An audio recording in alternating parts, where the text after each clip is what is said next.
First thing you want to do is you want to remove the prime rib roast out of your refrigerator and let it sit at room temperature for 1 to 2 hours.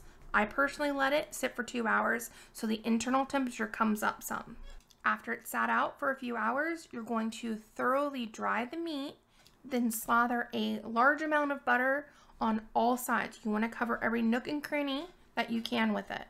After the buttering's done, you're going to put a thick layer of salt on all sides.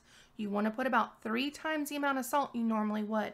This is because the salt does not penetrate very deep, and as the cooking process happens, it creates a very salty outside with a non-salty inside, which makes it an amazing piece of meat. Last, you're going to add fresh cracked black pepper and rosemary. I do not add a lot of rosemary to mine. I don't want it to overpower the meat. It should just be a trace, a hint to enhance the flavor. Place the meat on a roasting pan. Make sure you're using something that lets air circulate underneath it so you get a nice even cook. At this point, the oven should be 450 degrees. You're going to cook it for 30 minutes. It does not matter the weight of the meat. The 30 minutes creates the outside crust on it. Hopefully you have an internal probe that you can use with this. If not, you'll do what I had to do and check it intermittently.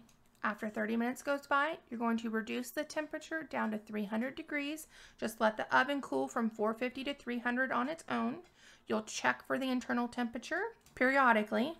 If you like a more rare cut of meat, 120 degrees in the center, you want to take it out then. If you like more pink, 125. Make sure after you pull it out of the oven, you let it rest 5 to 10 minutes before you cut it. I cooked a 3-pound prime rib roast, and it took 30 minutes on 450, and it took about another 20 minutes at 300 to completely cook it. That being said, I like mine closer to rare, medium rare. Y'all, I just made this today. I'm rewatching making this video, and my mouth is drooling again. You will absolutely love this if you've never had it or had anybody else make it. Oh my goodness, this is the most phenomenal ribeye roast prime rib I've ever had. I hope you guys really enjoy this recipe. I did so much.